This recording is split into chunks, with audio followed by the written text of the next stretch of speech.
हमने last video के अंदर हमने ब्रेन के जनरल पार्ट्स के बारे में पढ़ लिया था।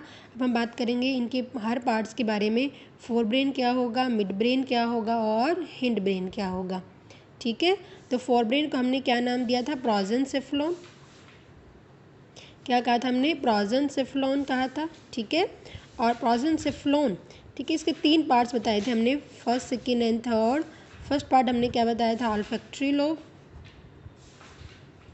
सेकेंड पार्ट हमने इसके अंदर क्या बताया था बेटा, सेरिब्रम। कौन सा पार्ट बताया था हमने, सेरिब्रम। जो थर्ड नंबर पे पार्ट हमने बताया था हमने क्या बताया था बेटा, डायंसिफ्लोन। क्या बताया था हमने, डायंसिफ्लोन बताया था। ठीक है, अगर हम अब 1 बाय 1 एक एक पार्ट्स के बारे में पढ़ेंगे तो सबसे पहले हम बात करेंगे ऑल्फैक्टरी लोब के बारे में। किसके बारे में बात करें बेटा, हम ऑल्फैक्टरी लोब के बारे में बात करेंगे। अब हमारे पास क्वेश्चन आ जाता है कि ऑल्फैक्टरी लोब, आपने ऑल्फैक्टरी, सबने पता है कि ऑल्फैक्टरी किसके लिए रिस्पॉन्सिबल होगा बेटा, स्मेल के लिए रिस्पॉन्सिबल होगा। तो ऑल्फैक्टरी लोब हमारे फोर ब्रेन का हिस्सा होता है जो किसके लिए रिस्पॉन्सिबल है, स्मेल के लिए। अब हमारे पास एक एनसीईआरटी क्वेश्चन आता है बहुत important, how we detect the smell of agarbatti. How we detect the smell of agarbatti. हम एक अगरबत्ती को इंग्लिश में क्या कहते हैं, इंसेंस स्टिक कहेंगे। क्या कहेंगे, इंसेंस स्टिक। तो हमारे एक इंपॉर्टेंट क्वेश्चन आता है कि किस तरह से हम डिटेक्ट करते हैं। तो मैंने आपको रिसेप्टर्स बताए थे, तो हमारे नोज़ के ऊपर क्या प्रेजेंट होंगे, ऑल्फैक्टरी रिसेप्टर्स प्रेजेंट होंगे। ऑल्फैक्टरी रिसेप्टर से क्या लेके जाएगी, नर्व्स लेके जाएगी, और उस नर्व्स को हम क्या कह देंगे, ऑल्फैक्टरी नर्व कह देंगे। और हमारे ब्रेन के कौन से हिस्से के अंदर ला रही है, ऑल्फैक्टरी लोब्स के अंदर। किसके अंदर ला रही है, ऑल्फैक्टरी लोब के अंदर ला रही है, जहाँ से जैसे यहाँ पे आई हमारी ये सेंसरी नर्व होगी, सेंस ऑर्गन से लेके आ रही है। आपको मैंने बताया था कि नर्व 3 टाइप की होती है, एक होती है सेंसरी नर्व, एक होगी मोटर नर्व, और एक क्या होगी हमारे पास, मिक्स्ड या रिले नर्व। क्या होगी बेटा, रिले नर्व। सेंसरी का मतलब क्या होगा, जो सेंस ऑर्गन से नर्वस सिस्टम तक जा रही है, और मोटर का मतलब क्या होगा, जो नर्वस सिस्टम से इफेक्टर, कहीं पर भी जो भी इफेक्ट करेगा वहीं ऑर्गन तक आएगी। मिक्स्ड मतलब इसको ये कनेक्ट करेगी। ठीक है, तो मतलब ये नहीं कि सेंसरी से सीधा मोटर में, नहीं, जो ऑल्फैक्टरी लोब होगा वहाँ पे हमारे पास कौन सी नर्व होगी, ये मिक्स्ड नर्व होगी, रिले नर्व होगी, और वहाँ से ये मोटर नर्व किसके पास में लेके आएगी बेटा, ऑल्फैक्टरी रिसेप्टर के पास में लेके आएगी, जिससे हमें क्या पता लगेगा, उसकी स्मेल के बारे में पता लगेगा। तो क्वेश्चन आता है, how we detect the smell of agarbatti, या किसी की भी हम स्मेल को, तो हम क्या कहेंगे, first our olfactory receptor receive the stimuli, then sensory cell है, उन्हें भी हम ऑल्फैक्टरी नर्व कह देंगे। वो मैसेज को कहाँ तक लेके गई है बेटा, ऑल्फैक्टरी लोब तक, और ऑल्फैक्टरी लोब से बाई मोटर नर्व कहाँ पे आया दोबारा से, ऑल्फैक्टरी रिसेप्टर्स तक, जहाँ से हमने क्या किया है, मतलब वहीं पे जहाँ पे भी इसके पास जो इफेक्टर ऑर्गन होगा, नोज है, जिससे हमने क्या किया, स्मेल को रिकोगनाइज किया। ठीक है बेटा, ये हमारे ब्रेन के लिए, ये किसके लिए रिस्पॉन्सिबल हो गया, स्मेल। तो हमारे पास क्वेश्चन आते हैं यहाँ पे हमारे बोर्ड में मोस्टली एंड मोस्टली, यहाँ इसके पार्ट्स के जो क्वेश्चन आते हैं वो एक एक नंबर के ही आएंगे। वो जो ABCD में 3 नंबर का बना सकते हैं, क्योंकि हमारे 1 नंबर में क्वेश्चन मोस्टली बनते हैं ब्रेन के पार्ट्स के अंदर। तो सेकेंड अगर हम बात करेंगे यहाँ पे, द इम्पोर्टेंट है, यही बहुत इंपॉर्टेंट है, ये हम क्या बात कर रहे हैं, सेरिब्रम। क्या बात कर रहे हैं हम यहाँ पे, ये सेरिब्रम के बारे में बात करेंगे। अगर हम यहाँ पे बात करेंगे सेरिब्रम, तो cerebrum is the largest part of brain. Cerebrum हमारे ब्रेन का सबसे लार्ज पार्ट होगा। Cerebrum is the largest part of the brain, सबसे बड़ा पार्ट है। तो पहला क्वेश्चन तो यही बन गया आपका कि which one is the largest part of the brain, तो आंसर क्या होगा, सेरिब्रम। जब इवोल्यूशन हुआ तो सबसे ज़्यादा जो मोस्ट इवॉल्व्ड पार्ट है हम ह्यूमन बींग्स के अंदर, वो मेनली कौन सा है बेटा, सेरिब्रम है। कौन सा है ये, सेरिब्रम।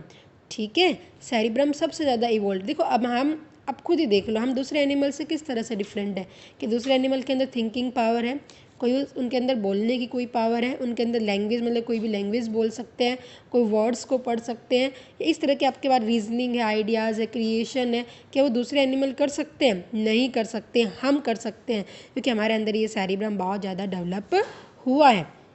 तो इसी सेरिब्रम के कारण, ठीक है, सेरिब्रम हमारे सोचने की जो है, हमारी रीजनिंग है, हमारी मेमोरी है, हमारी हर इंटेलिजेंसी होती है, आइडियाज़ होता है, उन सब के लिए कौन रिस्पॉन्सिबल होगा, हमारा सेरिब्रम रिस्पॉन्सिबल है। तो आपको याद रखना, तो हमने क्या कहा बेटा, हमारा सेरिब्रम जो होता है वो हमारे पास में क्या है, वो सबसे ज़्यादा मोस्ट डेवलप्ड पार्ट है ये, ठीक है। हमारे ब्रेन का मोस्ट डेवलप्ड मोस्ट इवोल्व जिस पार्ट के अंदर हुआ है हमारे ब्रेन में, वो कौन से पार्ट के अंदर हुआ, हमारे सेरिब्रम के अंदर हुआ है। हमें इस सेरिब्रम के बारे में कुछ डिटेल में बातें करनी है जो हमारे एनटीएससी पॉइंट व्यू से बहुत ज़्यादा इंपॉर्टेंट है। सबसे पहला जो क्वेश्चन अगर हम बात करेंगे, हमारा सेरिब्रम लार्जेस्ट पार्ट तो हो ही गया, सबसे ज़्यादा इवॉल्व पार्ट हो गया। हम हमारे सेरिब्रम को दो पार्ट्स के अंदर डिवाइड कर देते हैं।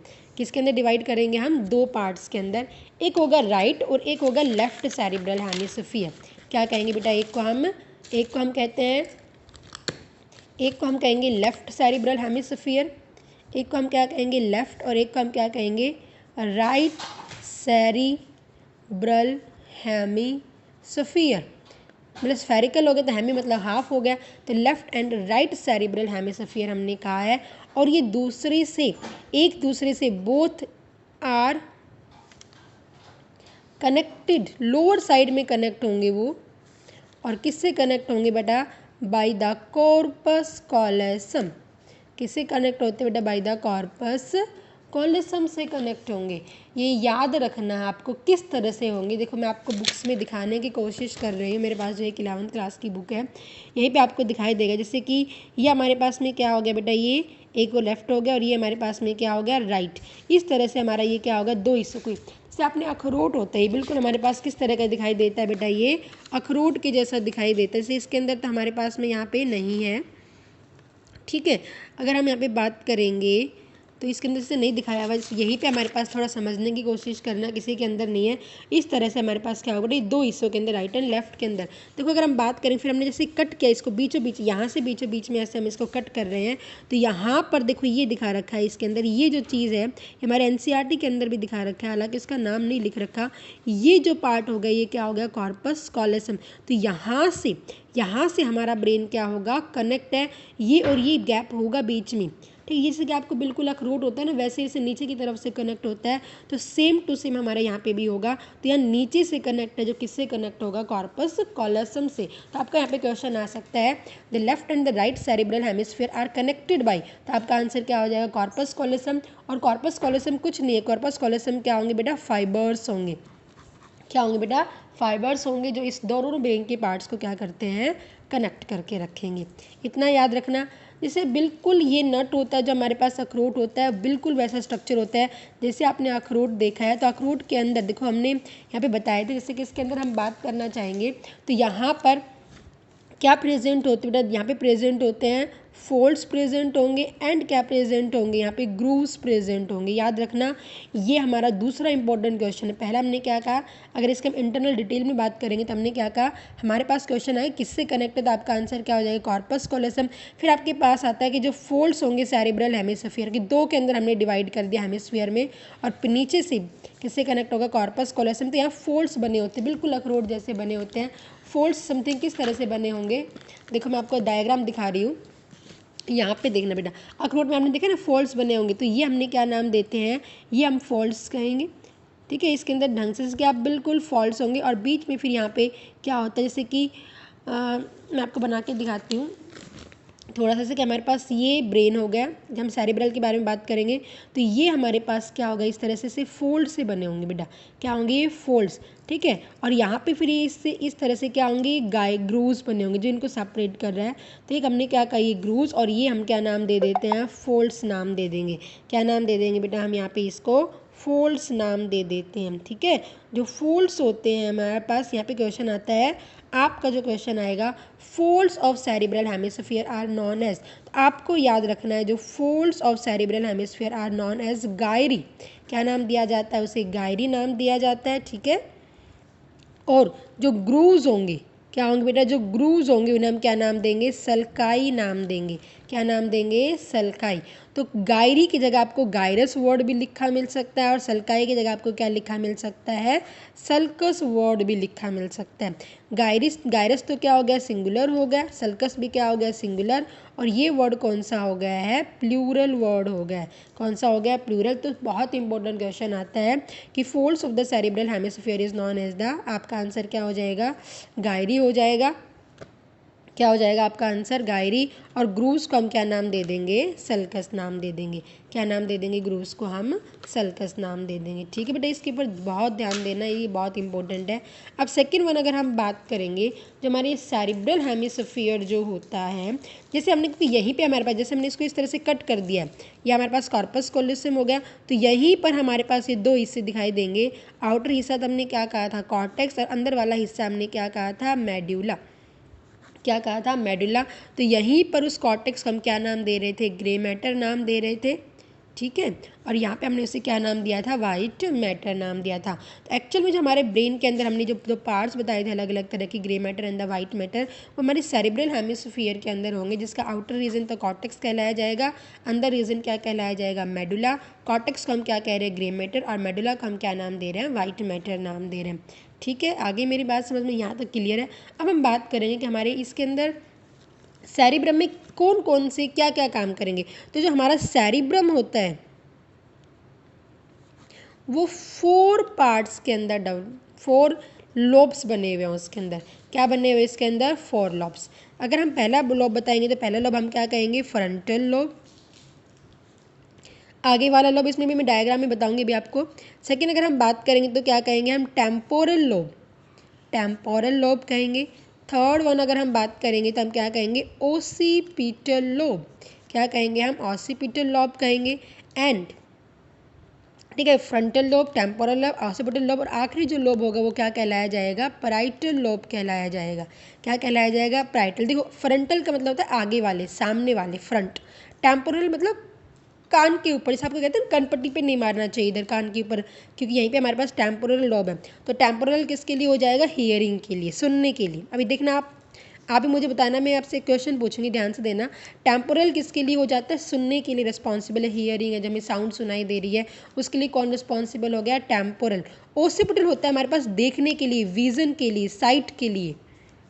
जो लाइट, जिसे हमने आँखों ने लाइट को रिसीव किया, रिसेप्टर है, वो कहाँ पे लेके जाएंगे? हमारे ओसिपिटल लॉब के अंदर लेके जाएंगे, जहाँ से हमें क्या होता है? हमारी इमेज बनती है। जब हमारी क्या बनेगी बेटा? हमारी इमेज बनती। तो कहाँ बनेगी? हमारे ब्रेन में। जैसे हम रेटिना में इमेज कहते हैं ना, रेटिना में आपकी इमेज बन गई। आपको पता है कि आपको उल्टी इमेज बनती है, वर्चुअल। ठीक है, तो आपको वो कहाँ पे, वहाँ से कौन सी ऑसिपिटल नर्व कहाँ पे लेके जाएगी? ब्रेन में, और जिसके कारण आपको चीज़ें क्या दिखाई देती है? सीधी दिखाई देती है।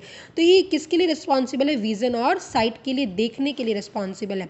प्राइटल लोब अगर हम बात करेंगे यहाँ पे प्राइटल लोब के लिए, तो मेनली किसके लिए? जैसे कि आपको कोई चीज़ गर्म है, कोई चीज़ आपको ठंडी का एहसास होता है, तो हॉट के लिए है, कोल्ड के लिए है। आपको किसी चीज़ का एहसास होना, सेंसेशन होना किसी चीज़ के लिए, क्या होना बेटा? सेंसेशन होना किसी चीज़ के लिए, उसके लिए कौन रिस्पॉन्सिबल है? पैराइटल। कि एक्सटर्नल एनवायरनमेंट किस तरह से, ठंडा है, गर्म है, या आपने किसी चीज़ को टच किया है, उन सब चीज़ों के लिए, आपको किसी चीज़ ने टच किया, आपको दर्द का एहसास हुआ, पेन हुआ, तो उसके लिए कौन रिस्पॉन्सिबल है? पैराइटल का। कौन रिस्पॉन्सिबल है? पैराइटल का। ठीक है, अब देखो, मैंने भी थोड़ी देर जस्ट पहले बताया था कि सेरिब्रम हमारे पास थिंकिंग, रीजनिंग, इन सब के लिए रिस्पॉन्सिबल है। आप ही मुझे बताना इसके अंदर से हमारे ब्रेन का कौन सा हिस्सा सबसे ज़्यादा डेवलप हुआ है। भाई ये तो आपको टेम्पोरल हियरिंग तो अदर एनिमल्स भी सुनते हैं। डॉग हम कहते हैं डॉग के अंदर सबसे ज़्यादा हियरिंग पावर होती है, बहुत जल्दी साउंड सुन लेता है। तो इसकी तो औरों के पास में भी हो गया। देखने की क्षमता भी हर एक के अंदर है। आप किसी भी एनिमल को, कोई भी चीज़ को आप मारते हो तो वो भी, उसके भी क्या होता है? उसको भी दर्द होता है। आप उसको कोई ठंडी चीज़ लगाते हो, उसको कोई गर्म चीज़, तो इस सबको ये एहसास होता है। तो ये हर एनिमल्स के अंदर डेवलप है। बट सेरिब्रम में जो हमारा इवोल्यूशन हुआ है ह्यूमन बींग्स के अंदर, जो मोस्ट डेवलप्ड पार्ट है, जो मोस्ट इवोल्व हुआ है अदर एनिमल के कंपैरिजन में, जो मोस्ट डेवलप पार्ट है, वो कौन रिस्पॉन्सिबल है बेटा? Frontal lobe is responsible. कौन रिस्पॉन्सिबल हो गया? Frontal lobe is responsible. तो हमारे पास अब जो बच गए फ्रंटल लोब के अंदर, हमारे पास क्या क्या हो गया बेटा? फ्रंटल लोब के अंदर क्या हो गया? हम क्या बता रहे? फ्रंटल लोब किसके लिए रिस्पॉन्सिबल हो गया? वेरी गुड, बताओ। हम इंटेलिजेंट हैं, हम दूसरों के कंपैरिजन में क्या, अगर हम बात करेंगे फ्रंटल लोब, तो हम दूसरों के कंपैरिजन में क्या, हम इंटेलिजेंट। तो इंटेलिजेंसी के लिए, हमारी पर्सनैलिटी डेवलप्ड है, हमारे पर्सनैलिटी डेवलपमेंट के लिए, किसके लिए? हमारी पर्सनैलिटी डेवलपमेंट के लिए। ठीक है, हमारी पर्सनालिटी डेवलपमेंट के लिए, हमारे अंदर नॉलेज की पावर है, नॉलेज करने के लिए, आपके अंदर रीजनिंग है, रीजनिंग के लिए, आपके अंदर क्रिएशन की पावर है, ठीक है, आप कोई भी क्रिएटिव करते हो, आपके अंदर आइडियाज़ आते हैं, इन सब के लिए, ठीक है, आपके अंदर मेमोरी फिट हो जाती है, आपने कोई चीज़ को याद रखा, आपको बचपन की बहुत चीज़ें याद होंगी एक्चुअल में, ठीक है। तो उसके लिए भी हमारे पास कौन सा लोब रिस्पॉन्सिबल होगा, फ्रंटल लोब इज रिस्पॉन्सिबल। आप कोई लैंग्वेज बोल रहे हो, लैंग्वेज के लिए, स्पीच के लिए, ठीक है, आप कोई भी लैंग्वेज सीखते हो, इन सब के सीखने मतलब लर्निंग के लिए, इन सब के लिए कौन रिस्पॉन्सिबल हो गया, हमारा फ्रंटल लोब। कौन रिस्पॉन्सिबल हो गया, हमारा फ्रंटल लोब। तो ये याद रखना। देखो हमने क्या कहा, हमने सेरेब्रल हेमिस्फीयर को दो हिस्सों के अंदर डिवाइड कर दिया, एक हमने क्या कहा राइट और एक हमने क्या कहा लेफ्ट। तो देखो अभी मैं आपको बता रही थी कि डायग्राम में हम बताएंगे, तो ये साइड वेव स्ट्रक्चर दिखाया गया है इसका। तो ये अगर हम बात करें आगे वाला जो हमारे ब्रेन का हिस्सा हो गया, इसे हमने क्या नाम दिया, देखो फ्रंटल लोब का, ठीक है। उसके बाद जो हमारे पास हो गई इसके पीछे वाला, ठीक है, ये पैराइटल लोब, इधर हमारा कान होगा और कान के ऊपर से हमारे पास कौन सा हिस्सा आ जाएगा, टेम्पोरल लोब, और पीछे हमारे पास कौन सा हिस्सा आ जाएगा, ओसिपिटल लोब हो जाएगा, ठीक है। तो इस तरह से हमारे पास क्या होंगे, ये लॉब इस साइड में है। अगर मैं इसको आगे से इस तरफ से दिखाऊंगी, फ्रंट से दिखाती हूँ इस तरह से, ठीक है, सामने से, तो ये हमारे पास में क्या दिखा दिया गया है, फ्रंटल से, ठीक है। उसके बाद ये हमारे पास वो दिखाया, सारा चीज़ नहीं दिखाई देगा, ये हमारे टेम्पोरल लॉब दिखाई दे रहे हैं, ऑसिपिटल लॉब दिखाई दे रहे हैं, पैराइटल लॉब हमारे इसके पीछे से दिखाई नहीं दे रहे। तो ये लॉब इस तरह से हमें दिखाई देते हैं। एक हो गया हमारे पास राइट और एक हो जाता है लेफ्ट। तो कभी अगर आपने आजकल सुना, बहुत चलन में है कि अगर हमारी बॉडी का जो लेफ़्ट पार्ट ज़्यादा काम करता है, हम लेफ़्ट हैंडेड है, या कोई पर्सन जो राइट हैंडेड है, ठीक है, तो उसका जो लेफ़्ट हैंडेड होता है, जो लेफ़्ट बॉडी से ज़्यादा काम करता है, उसका राइट ब्रेन ज़्यादा काम करेगा। और जो राइट हैंडेड पर्सन होता है उसका कौन सा काम करता है, लेफ़्ट ब्रेन करता है। कौन करेगा, जो लेफ़्ट हैंडेड होगा उसका राइट ब्रेन ज़्यादा, ये नहीं कि दोनों के भाई राइट व लेफ़्ट वाले का, तो इसका मतलब ये नहीं कि राइट लेफ़्ट तो होगा ही नहीं, नहीं ऐसा नहीं है, दोनों ही एक्टिव होंगे। बट हमारा जो ज़्यादा लेफ़्ट में, लेफ़्ट जो हैंडेड पर्सन है उसका लेफ़्ट तो है ही, लेकिन राइट ज़्यादा एक्टिव है, ज़्यादा है, और राइट हैंडेड वाले पर्सन का क्या हो गया, लेफ़्ट। तो अगर आपके में कोई भी लेफ़्ट हैंडेड है तो सडन लेफ़्ट जो है राइट के लिए देखो आइडियाज़ दोनों से आएंगे, जो लेफ़्ट फ्रंटल लोब है या राइट फ्रंटल लोब है, आइडियाज़ दोनों से आएंगे। बट एकदम से आइडियाज़ आना, सडन आइडियाज़ आना, जैसे एकदम से हमारे पास कोई ऐसी मुसीबत आ गई है कोई भी, तो वहाँ पे हम बचने की कोशिश करें, वहाँ पे हम सोचेंगे। लेकिन काफ़ी पर्सन जो लेफ्ट हैंडेड, जिसकी बॉडी का मोस्टली पार्ट लेफ्ट से जैसे यूज़ होता है, लेफ्ट बॉडी ज़्यादा मूव कर रही है, ज़्यादा यूज़ होती है, तो वहाँ पर उसका राइट ब्रेन एकदम से आइडियाज़, हम लोग तो से राइट हैंडेड पर्सन है तो हम तो सोचेंगे, बट उसके अंदर एकदम से आइडियाज़ आ जाएगा क्योंकि उसके राइट ब्रेन ज़्यादा एक्टिव है, ठीक है। और लेफ्ट ब्रेन वाले के लिए, और जो देखो किसी को रास्ते याद रह जाते हैं, एक बार कहीं पे गया, यहाँ से कहीं पे भी गया, तो उसको बीच में एक दो गाँवों के नाम याद रह गए, तो उसमें भी कौन रिस्पॉन्सिबल है, राइट ब्रेन, ठीक है। तो ये जो लेफ्ट हैंडेड पर्सन उसका 100% ये सारी चीज़ें ज़्यादा मिलेंगी as comparison to right handed brain person. अब अगर हम बात करेंगे यहाँ पे देखो, अब एक जनरली इन 2003 या 4 के अंदर एक सर्च की गई थी, तो वहाँ पे क्या गया था कि हमें ये नहीं कि खाली राइट वाली बॉडी से, राइट जैसे हम लिख रहे हैं यहाँ पे, इन सब चीज़ों का ज़्यादा यूज़ ना करते हुए हमें लेफ़्ट हैंड से भी काम करना चाहिए। लेफ्ट हैंड से हमने क्या कर लेना चाहिए, ब्रश कर लेनी चाहिए, कोई इस तरह के काम है तो हमें किससे कर लेनी चाहिए, लेफ्ट से, ताकि हमारा दोनों के दोनों ब्रेन के पार्ट्स क्या रहें, एक्टिव रहें, ठीक है। तो एक जनरल है ये, इसको आपको दिमाग में रख लेना है। तो ये हमने क्या बात की बेटा, हमारे पास फ्रंटल लॉब, तो हमने हमारे लॉब कितने लॉब पढ़ लिए बेटा, हमने 4 लॉब पढ़ लिए। पहला लॉब हमने क्या पढ़ा, फ्रंटल लॉब, देखो दूसरा लॉब हमने क्या पढ़ा है, टेम्पोरल लॉब पढ़ा। थर्ड लॉब हमने क्या पढ़ लिया है यहाँ पे, ऑसिपिटल लॉब पढ़ लिया। एंड फोर्थ लॉब हमने यहाँ पे क्या पढ़ लिया बेटा, क्या पढ़ा हमने यहाँ पे, पैराइटल लॉब, क्या पढ़ लिया है, पैराइटल लॉब। तो टेम्पोरल लॉब जो होगा वो कान के ऊपर है, तो किसके लिए हो जाएगा, हियरिंग के लिए, मतलब साउंड के लिए रिस्पॉन्सिबल हो जाएगा। और ऑसिपिटल लॉब किसके लिए हो जाएगा, देखने के लिए, साइट के लिए, विजन के लिए। और पैराइटल लॉब किसके लिए रिस्पॉन्सिबल हो जाएगा बेटा, हमारे पास में किसके लिए हो जाएगा, होठ के लिए, पेन के लिए, हमें किसी चीज़ का सेंसेशन होता है। बाकी इन सब के लिए कौन रिस्पॉन्सिबल है, frontal lobe. Intelligency, personality, knowledge, reasoning, creation, ideas, memory हमारी स्टोर हो जाती है, लैंग्वेज, स्पीच, ठीक है, लर्निंग, इन सब के लिए कौन रिस्पॉन्सिबल हो गया, फ्रंटल लॉब। अब एक्चुअल में हमारे पास में यहाँ पे इस सेरिब्रम में, ये नहीं कि कहीं पर भी कि हमारा टेम्पोरल, क्योंकि यहाँ पे एरियाज़ बने होंगे बेटा, यहाँ पे हमारे पास क्या बने होंगे, एरियाज़। एक बार आपसे इन एरियाज से क्वेश्चन पूछा गया NTSC में, ठीक है, कहीं पे दूसरे में, और हमारे यहाँ पे एक वेंट्रिकल्स आएगा, वहाँ से हमारे हरियाणा NTSC में क्वेश्चन पूछा गया था। तो आपको ये याद रखना है, एरियाज़ भी बहुत ज़्यादा इंपॉर्टेंट है। अगर हम हमारे ब्रेन में बताएंगे तो मोटर एरियाज़ है, ये हमारे सेरिब्रम के अंदर है बेटा, कहाँ पे प्रेजेंट होंगे, सेरिब्रम। एक हमने क्या कहा, मोटर एरियाज होगा, ध्यान देना बेटा। एक अगर हम बात करेंगे तो सेंसरी एरियाज होंगे। क्या होंगे बेटा हमारे पास में, सेंसरी एरियाज होंगे। थर्ड अगर हम बात करते हैं तो थर्ड अगर हम बात करेंगे तो यहाँ पे हमारे पास स्पीच एरिया होगा। इसे एक्चुअल में हम साइंटिस्ट के नाम से बताया गया है। इसे हम क्या नाम देते हैं, ब्रोकाज स्पीच एरिया कहेंगे। क्या कहेंगे इसे हम, ब्रोकाज स्पीच एरिया कहेंगे। ठीक है, एक जैसे कि मैंने कहा ना, आप लैंग्वेज को समझने की शक्ति रखते हो, आप राइटिंग वर्ड समझ सकते हो, कॉम्प्रीहेंशन है, तो उसे हम क्या नाम देते हैं, उसे हम नाम देते हैं रैनिकल। उसे हम क्या नाम देंगे, उसे हम नाम देंगे रैनिकीज एरिया। क्या नाम देंगे इसे हम, रैनिकीज एरिया। और एक हमने कहा ना हमारे अंदर मेमोरी स्टोर हो जाती है, उसे हम क्या नाम दे रहे हैं, एसोसिएशन एरिया कहेंगे। क्या कहेंगे, एसोसिएशन एरियाज कहेंगे। ठीक है बेटा। एक हमने क्या, कभी हम टेस्ट भी बता पाते हैं तो हमारे अंदर क्या भी प्रेजेंट है, टेस्ट एरिया। हम क्या बता पाते हैं, सुनने की शक्ति, तो हमारे पास क्या होगा, टेम्पोरल एरिया भी रहेंगी, तो कॉमन है। टेस्ट एरिया हमारा सेरिब्रम फ्रंटल लोब के अंदर प्रेजेंट होगा। ये हमारे पास कहाँ पे होगा बेटा, टेम्पोरल। कहाँ पे होगा, टेम्पोरल के अंदर होगा। हमारे अंदर सेंसेशन है, सेंसरी एरियाज।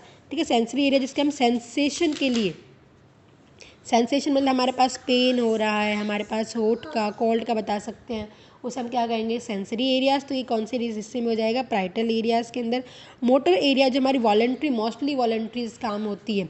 ठीक है, हमारे मसल्स को मूव, देखो मसल्स को मूव करने के लिए अच्छे से, इनके लिए भी यही होगा। तो जो भी हमारे पास वॉलंट्री एक्शंस होंगे हमारे ब्रेन में कौन से एरियाज के अंदर जाएंगे, मोटर एरियाज से। कहाँ से जाएंगे, मोटर एरियाज से जाएंगे। ब्रो का मतलब स्पीच, जो हम स्पीच बोल रहे हैं, क्या बोल रहे हैं हम, स्पीच के लिए रिस्पॉन्सिबल है। ठीक है, उसके लिए कौन रिस्पॉन्सिबल है, ब्रोकास। हम किसी राइटिंग वर्ड्स, हम वर्ड को समझ रहे हैं। ठीक है, लैंग्वेज को, हम किसी को लैंग्वेज को समझ रहे हैं, उसके लिए कौन सा रिस्पॉन्सिबल होगा, रैनिकीज एरिया। कौन सा होगा, रैनिकीज एरिया। और एसोसिएशन एरिया एक्चुअल में क्या होता है, जैसे आपकी कंप्यूटर में आप इनपुट होता है, डिवाइस इनपुट है, इनपुट के अंदर आपने वो मेमोरी स्टोर कर ली है, कोई भी चीज़ है, और जब भी आप उसे खोलोगे तो आपको मेमोरी सामने दिख जाएगी। इन द सेम वे हमारे ब्रेन में भी हिस्से हैं जहाँ पर जाके हमारी क्या होती है, मेमोरी स्टोर हो जाती है। क्या हो जाती है, मेमोरी स्टोर। देखो ऐसे आपके स्कूल में बहुत बात हो जाती है, आप 5th-6th क्लास में पढ़ रहे थे, अब आप 10th क्लास के अंदर हो गए और आपको 5th या 6th क्लास की ऐसी बातें याद है कि उस बच्चे ने मेरे साथ ये किया था, उसने मेरा पेन लिया था। आपको कुछ चीज़ें ऐसे अभी भी याद है क्योंकि वो वहाँ पे जाके क्या हो जाती है, स्टोर हो जाती है।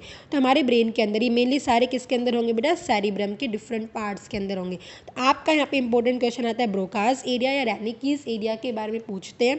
तो ब्रोकास एरिया हम क्या कहेंगे, स्पीच के लिए। रैनिकीज एरिया हम क्या कहेंगे, राइटिंग वर्ड्स, हम ये वर्ड्स लिखते हैं। ठीक है, ये वर्ड्स हमने लिखा और लैंग्वेज को हमने समझा है, ये कहाँ की लैंग्वेज, इंग्लिश लैंग्वेज है, हिंदी लैंग्वेज है, हम ये चीज़ समझ रहे हैं। तो यहाँ पे हमारे पे क्या होंगे बेटा, एरियाज प्रेजेंट है। क्या है, ये हमारे पास एरियाज प्रेजेंट है। तो हमने हमारे इस वीडियो के अंदर 2 पार्ट्स पढ़े हैं, ब्रेन के इम्पॉर्टेंट पार्ट्स हमने यहाँ पे पढ़ लिए हैं बेटा। ठीक है, अब हम जो थर्ड है वो भी थोड़ा बड़ा पड़ेगा, तो हम एक नई वीडियो में उसको हम बताएंगे। तो अब दोबारा से फटाफट हम हमारे टॉपिक को रिवाइज करते हैं। तो हम क्या पढ़ रहे थे बेटा, हमने ब्रेन, जैसे हमने ब्रेन को लास्ट लेक्चर के अंदर अच्छे से कर लिया था, तो अब हमने यहाँ पे ब्रेन के पार्ट्स पढ़ना शुरू किए हैं। सबसे पहले हमने ब्रेन का पहला पार्ट पढ़ रहे हैं, वो क्या पढ़ रहे हैं हम, प्रोजेंसेफ्लॉन पढ़ रहे हैं। प्रोजेंसेफ्लॉन के अंदर 3 पार्ट होंगे, olfactory, cerebrum and diencephalon. Olfactory lobe का मतलब हम क्या कह रहे हैं, जो किसके लिए रिस्पॉन्सिबल है, स्मेल के लिए रिस्पॉन्सिबल है। ये हमारे जनरली बोर्ड के अंदर इस तरह से क्वेश्चन आएगा, 3 नंबर में क्वेश्चन आ जाता है, इसको 2 नंबर में भी क्वेश्चन दे देते हैं, बट हमारे पास आपका 1 नंबर में यही क्वेश्चन बनेगा MCQs में। ठीक है, which part of the brain is responsible for smell, तो आपका आंसर क्या हो जाएगा, ऑल्फैक्टरी लोब। ठीक है, ऑल्फैक्टरी लोब किसके लिए हो गया, स्मेल। अगर किस तरह से आएगा तो जो हमारे नॉस पर ऑल्फैक्टरी रिसेप्टर्स होंगे वो रिसीव करेंगे, वहाँ से सेंसरी नर्व लेके जाएगी, ऑल्फैक्टरी लोब के अंदर लेके जाएगी, वहाँ पे हमारी रिले नर्व होगी जो कहाँ पे आएगी, वाया मोटर नर्व कहाँ पे आएगी, हमारे इफेक्टर ऑर्गन मतलब नॉस की जो है जहाँ से हमने स्मेल रिकॉग्नाइज किया वहाँ तक ये आती है। ठीक है, सेरिब्रम हमने इंपॉर्टेंट है यहाँ से, cerebrum is the largest part of the brain. Most evolve जो हमें हुआ है वो कौन सा हुआ है, सेरिब्रम हुआ है। और सेरिब्रम में भी कौन सा हुआ है बेटा, कौन सा हुआ है, ये कौन सा हो गया बेटा हमारे पास में फ्रंटल लोब। तो सेरिब्रम को दो हिस्सों के अंदर डिवाइड किया गया, left and the right cerebral hemisphere, जो एक दूसरे से किससे कनेक्ट होंगे, नीचे की तरफ से कनेक्ट होंगे। कॉर्पस कॉलोसम जो फाइब्रस नेचर का होगा, इसके ऊपर फॉल्स एंड ग्रूव्स बने होंगे। फॉल्स को हम क्या नाम देते हैं, याद रखना गायरी या गायरस वर्ड भी आ सकता है, और ग्रूव्स को हम क्या नाम देंगे, सल्कस नाम देंगे, ठीक है। और यहीं पर इसको जब हमने इस तरह से कट किया तो कॉर्पस कॉलोसम से नीचे की तरफ ज्वाइंट है, और यहाँ पे हमारे दो हिस्से दिखाई देंगे, बाहर की तरफ का ग्रे मैटर, अंदर की तरफ का वाइट मैटर। ग्रे कॉर्टेक्स है और वाइट क्या हो रहा है, मेडुला। और ग्रे मैटर हमारे पास के अंदर कौन कौन से पार्ट आ जाएंगे, हमारी नाव के डेंड्राइड आ जाएगा, और क्या आ जाएगा बेटा हमारे पास में यहाँ पर डेंड्राइड एंड साइटोन आ जाएगा। और यहाँ हमारे पास में कौन सा पार्ट आ जाएगा, एक्सॉन, और एक्सॉन का भी कौन सा पार्ट आ जाएगा, माइलिनेटेड आ जाएगा, ठीक है बेटा। अब हमने बात की है सेरिब्रम, जो हमारे अलग अलग के लिए रिस्पॉन्सिबल है। तो 4 लोब हो गए। पहला लोब हमने क्या बताया यहाँ पे, फ्रंटल लोब बताया, ठीक है। फिर टेम्पोरल लोब, ऑसिपिटल लोब और parietal lobe. Temporal lobe intelligency, personality, knowledge, reasoning, creation, जो भी आप कुछ कर सकते हो अपने आप से, जो औरों के अंदर नहीं है, उन सबके लिए कौन रिस्पॉन्सिबल है, फ्रंटल लोब है, ठीक है। टेम्पोरल मतलब हियरिंग के लिए, ऑसिपिटल मतलब देखने के लिए, पैराइटल लोब आपको सेंसेशन, हॉट है, ठंडी, कोई गर्म चीज़ से आप टच हो रहे हैं उसका पता लगना, उसके लिए कौन रिस्पॉन्सिबल हो गया बेटा, पैराइटल, ठीक है। हमारा लेफ्ट हैंडेड पर्सन का राइट ब्रेन ज़्यादा एक्टिव रहेगा, और राइट हैंडेड पर्सन का लेफ्ट ब्रेन ज़्यादा एक्टिव रहेगा। तो इन सब के लिए हमारे ब्रेन में, सेरिब्रम में डिफरेंट एरियाज़ किए गए हैं। जैसे कि हम कोई भी एरिया डिसाइड कर लेते हैं, ऐसे हमारे ब्रेन में भी डिफरेंट एरियाज़ हैं। तो आपको नाम याद रखना है। जैसे मोटर एरियाज़ किसके लिए, जो भी वॉलंटरी एक्शन, जैसे मैं बोल रही हूँ अब, ठीक है। स्पीच के लिए तो अलग हो जाएगा, बट अब मैं कुछ मसल्स का मूवमेंट कर रही हूँ जो भी हमारे पास मोस्टली, तो उसके लिए कौन रिस्पॉन्सिबल हो जाएगा, motor area. Sensory area, sensation, किसी दर्द का एहसास होना, ठंडे का, कोल्ड का, तो वहाँ पर जो हमारे पास ब्रेन में मैसेज गया सेरिब्रम में, तो वो एरिया मेनली क्या कहलाया जाएगा, सेंसरी एरियाज। ब्रोका स्पीच मतलब स्पीच के लिए। रैनिकीज एरिया मतलब किसके लिए, writing the word and language के लिए। और एसोसिएशन एरिया हम किसे कह रहे हैं, मेमोरी के लिए। हमारे भी ब्रेन में वो चीज़ जाके स्टोर होगी, और बाद में हमें बहुत दिन बाद उसे वो चीज़ याद भी रह जाती, तो वो सब चीज़ किसके लिए हो गया बेटा, मेमोरी के लिए। ओके।